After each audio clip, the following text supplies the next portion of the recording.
ሰላም ጤና ይስጥልኝ የኢትዮ ፎከስ ቤተሰቦች በዛሬው ዕለት መረጃችን በቀጠናው ትልቅ መነጋገሪያ የሆነውና የኢትዮጵያና የሱዳንን ዲፕሎማሲያዊ ግንኙነት ሊፈትን ይችላል ተብሎ የታሰበውን አዲስ መረጃ ይዘንላችሁ ቀርበናል። የሱዳን ጦር በግዛቴ ውስጥ የድሮን ጥቃት ተፈጽሞብኛል ሲል ኢትዮጵያን በይፋ ከሷል። ይህ ክስ በሁለቱ ሀገራት መካከል ያለውን ውጥረት ወዴት ያመራዋል? የኢትዮጵያ መንግስትስ በጉዳዩ ላይ ምን ምላሽ ሰጠም?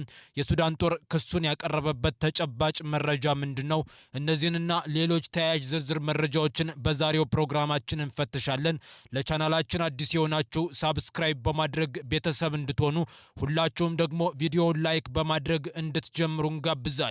አሁን ወደ ዝርዝር መረጃው እናልፋለን። ሱዳን የድሮን ጥቃት ተፈጸመብኝ ስትል ኢትዮጵያን ከሰሰች። በሰሜን ኢትዮጵያ ጦርነት በተቀሰቀሰበት ወቅት መንግስት በጦርነት መወጠሩን እንደ ጥሩ አጋጣሚ በመጠቀም ሱዳን በመተማ በኩል የኢትዮጵያን ድንበር ጥሳ ግዛቷን ወረራ መያዟ ይታወቃል። የኢትዮጵያ መንግስት በወቅቱ ሱዳን ከነዚህ ግዛቶች ጦሯን እንድታስወጣም በተደጋጋሚ ቢጠይቅም ሱዳን ግን የቀደሙ ግዛቶችን ነው ያስመለስኩት በሚል እንደማትወጣ አስታውቃለች። በትላንትናው ዕለት ሱዳን ከኢትዮጵያ የሚነሱ ድሮኖች ወደ ግዛቷ ዘልቀው በመግባት ጥቃት እየፈጸሙ መሆኑንና ይህም በሉዓላዊነቷ ላይ የተፈጸመ ግልጽ ጥሰት እንዲሁም የጠብ አጫሪነት ድርጊት ነው ስትል ከሳለች። የሱዳን የውጭ ጉዳይ ሚኒስቴር ሰኞ የካቲት 22 ቀን 2018 ዓ.ም ባወጣው መግለጫ በአውሮፓውያኑ የካቲትና ጥር ወር መጀመሪያ ቀናት ከኢትዮጵያ ግዛት የሚነሱ ድሮኖች ወደ ግዛቱ መግባታቸውን ሲከታተል እንደነበር አመልክቷል። ጨምሮም ድሮኖቹ በሱዳን ውስጥ የሚገኙ ቦታዎችን ኢላማ አድርገው ጥቃት መፈጸማቸውን ገልጿል።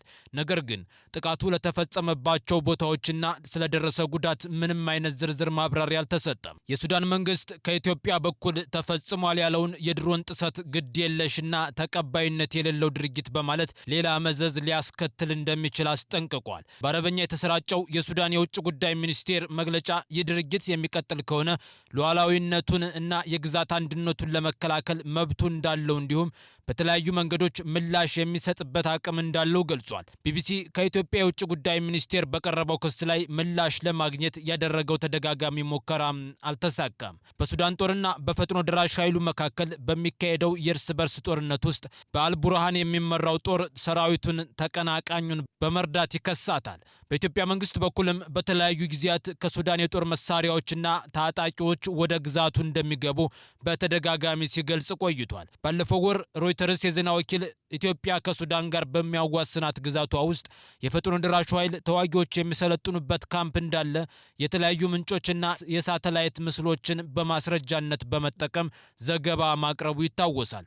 ይህንንም በተመለከተ የኢትዮጵያ መንግስት እስካሁን ማረጋገጫም ሆነ ማስተባበያ አልሰጠም። በሱዳን በሚካሄደው የእርስ በርስ ጦርነት ውስጥ የተለያዩ ኢትዮጵያን ጨምሮ አገራት አንደኛውን ወገን እንደሚደግፉ የተለያዩ ዘገባዎች ቢወጡም ሁሉም አገራት ሲያስተባብሉ ቆይተዋል። በተለይ የኢትዮጵያ የቅርብ ወዳጅ የሆነችው ዩናይትድ አረብ ኤሚሬትስ በግብጽ የሚደገፈውን የሱዳን ጦር ሰራዊትን እየተዋጋ የምትገኘውን በሐምዳን ዳጋሎ የሚመራውን የሱዳን ፈጥኖ ደራሽ ኃይልን ትደግፋለች በሚል በዋናነት ተከሳለች። በታላቁ የህዳሴ ግድብ ምክንያት ከግብጽ ጎን በመቆም ኢትዮጵያን የሚቃወመው የሱዳን ጦር ኃይል መሪ ጀነራል አልቡርሃን ከኢትዮጵያ ጋር ያላቸው ግንኙነት መቀዛቀዙ ሲነገር ቆይቷል። ሱዳንና ግብጽ ከኢትዮጵያ ገንብታ ያጠናቀቀችው በአፍሪካ ትልቁ የኤሌክትሪክ ኃይል ማመንጫ ግድብ ወደ ግዛታቸው የሚደርሰውን የአባይ ውሃ መጠን ይቀንሳል በሚል ስጋት የግድቡን ስራ በሚመለከት ኢትዮጵያ አስገዳጅ ስምምነት እንድትፈርም እየወተወቱ ነው። ኢትዮጵያ ግን ግድቡ የወንዙን ውሃ ፍሰት የማይገታ መሆኑን በመጥቀስ ሁለቱ ሀገራት የሚያቀርቡትን ሀሳብ ውድቅ አድርገዋለች። በተጨማሪም ኢትዮጵያና ሱዳን ለእርሻ ለም በሆነው የአልፋሻጋ አካባቢ የይገባኛል ምክንያት ለዓመታት የቆየ አለመግባባት እንዳላቸው ይታወቃል። ይህ በእንዲህ እንዳለ በደቡብ ሱዳን ሰሜናዊ ክፍል ታጣቂዎች በአንድ መንደር ላይ በፈጸሙት ጥቃት ቢያንስ 169 ሰዎች መገደላቸውንና አስከሬናቸውም በጀምላ መቃብር ማረፉን የአካባቢው ባለስልጣናት ለኤፍቢ ገልጸዋል።